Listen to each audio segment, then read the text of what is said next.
Simon Sinek is a New York Times best-selling author, motivational speaker, and has one of the most popular TED Talks of all time around starting with why. He went from being a law student without purpose to becoming a millionaire entrepreneur who gets paid over 6 figures for each speaking gig. And today we're going to learn his best advice on why you must rage against reality.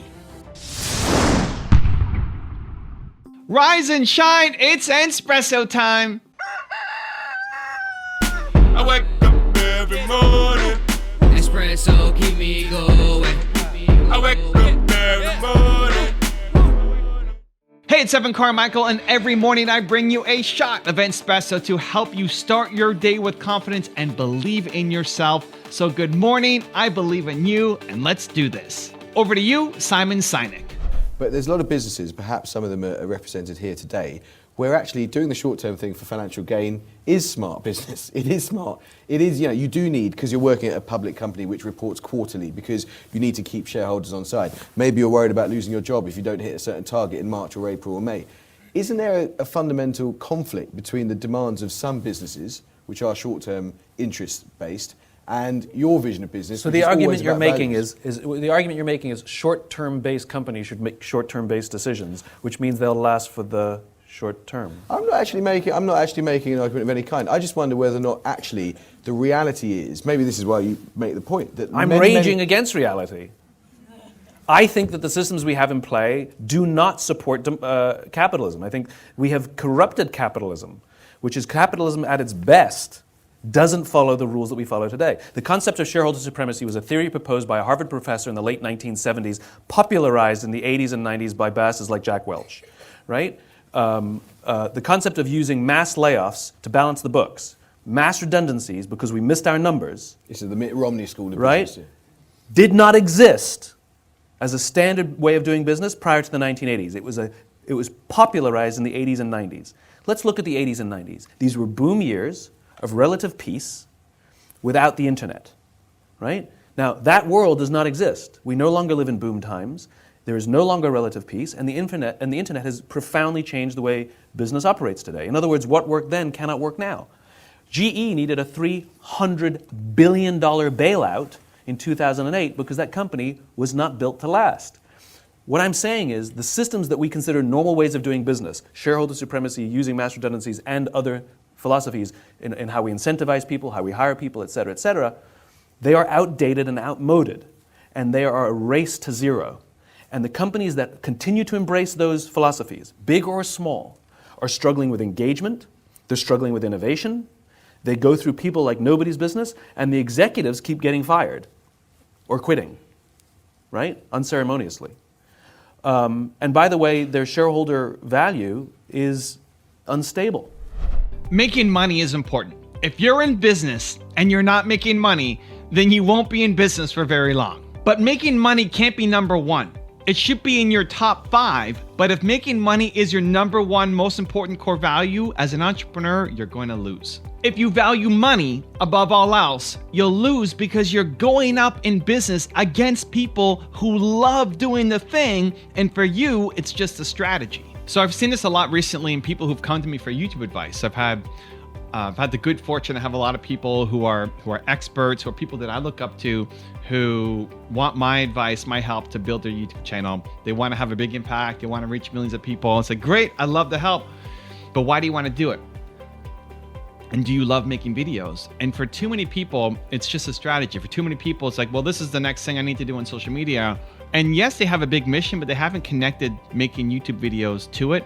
And they don't actually love making videos enough. And it's saddening because there's so many people who could be doing great things, who could spread a mission, spread their message, have a huge impact. But because it's just a strategy for them, they don't actually like getting in front of the camera. They don't actually like making the videos. They haven't connected it deeply to their purpose. They quit. Because it gets hard, because it's hard, because making videos is hard, because winning in business is hard, right? But if you don't see it as being hard because you love the process, I still am making videos 11 years later, 6,000 videos later. I don't know how many I'm going to record today. It's an ongoing thing for me because I actually love it. I love making videos. I love knowing that it's reaching people.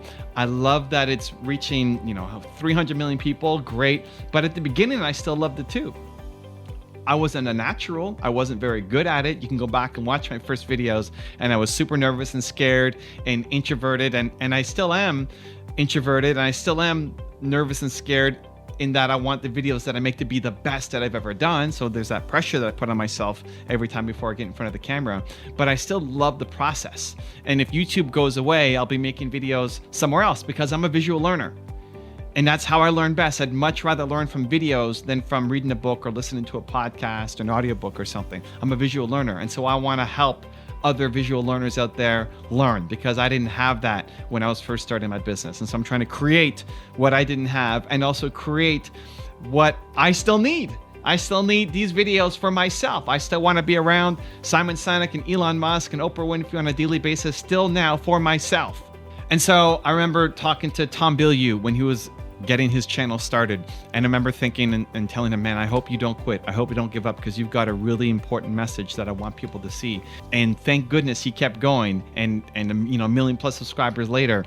The next year, I remember talking to Dave Meltzer, and same thing. It's like, Dave, man, what a heart, what a guy, what energy. I love Dave. Please keep going, because a lot of people will quit too soon because it's hard. YouTube isn't like Instagram. YouTube isn't like other platforms where it's a lot easier to win. It takes time. It takes consistency. It takes great thought leadership content to be able to win. And now Dave is starting to win. And I look at this year's version of it. I think of a guy named Steven Scoggins, who we just recently did a top 10 on.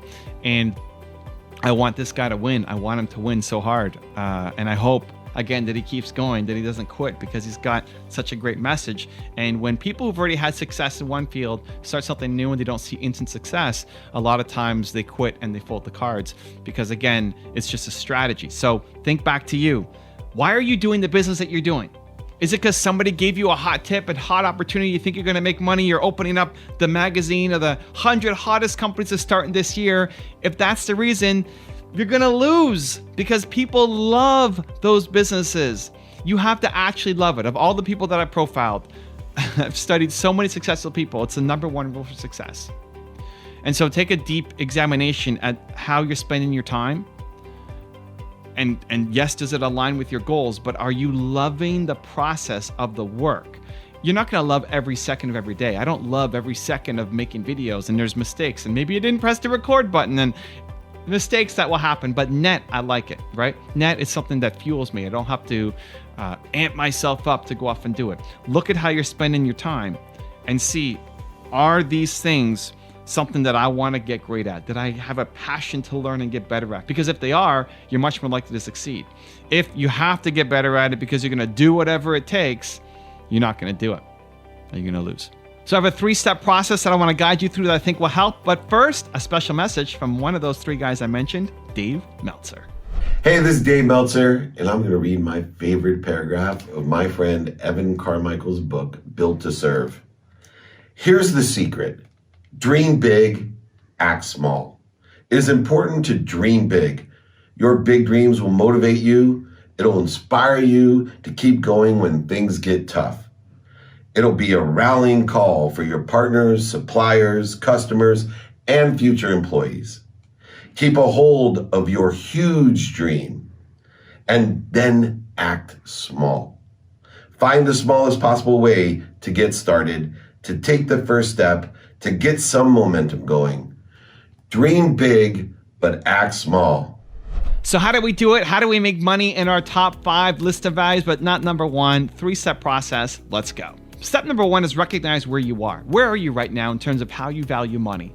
And people have a funny perspective on money. Some people think growing up that money is everything, that the next person walking into their store, that's their next suit or the next car. And others think money is the root of all evil, right? Did you finish that sentence? And so where are you on that spectrum? There aren't many people who grow up with a healthy, balanced perspective of money. So that's part of the goal of this video here today. Where are you? Do you think money is everything? It's the most important thing that you need to do in business? Or do you think money is maybe kind of evil and you struggle to ask for it and you struggle to get it in your business? Where are you from those 2 perspectives right now? Step number 2 is surround yourself with the opposite. So if you think money is everything, you need to surround yourself daily with value-based leaders.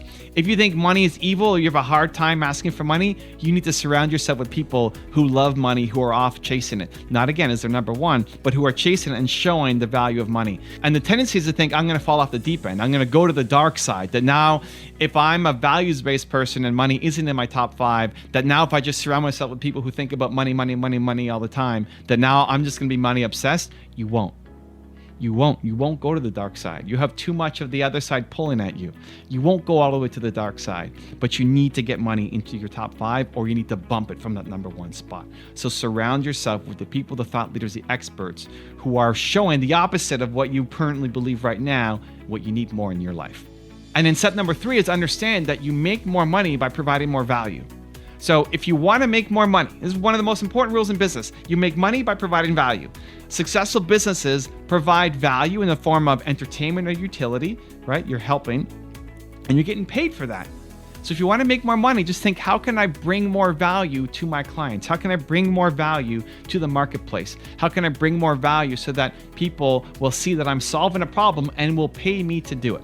So good takeaways to think about in your business right now. Think about your customers, think about your potential customers. What can you do right now, immediately today, to bring them more value so you can start getting paid more, getting paid what you're worth, and building the business that you're capable of?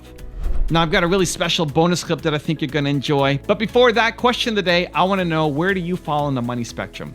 Is money everything to you right now, or is money not in your top 5 and you kind of think of it as evil and you have to ask for more of it? Where do you fall? Let me know. Put it down in the comments below. And if you made it this far in the video, you're still here watching, Believe Nation, we don't just watch videos, right? We do something about it. If that's you, if you're gonna promise right here, right now, today, commit to take action after watching this video, give me a hashtag Believe down in the comments below and tell me where you're from as well so I can celebrate you. With our customers, my team runs a protocol called the 10x value obsession.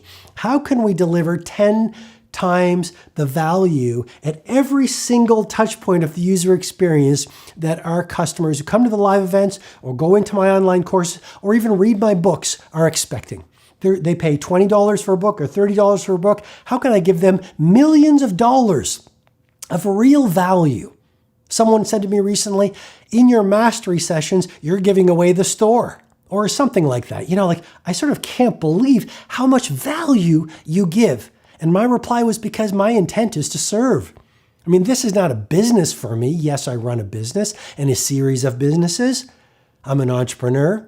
But the point really is, my intent is so much larger than that. I'm on a mission bordering on an obsession to help everyday people understand the neurobiology of greatness. And they can lead without a title. If you've read my book, The Leader Who Had No Title, that they have heroism in them, and then giving them the neuroscience, the research, the performance data that will help them win in their careers, live great lives, live their potential. This is so much more than a business for me. And this comes from value number 2.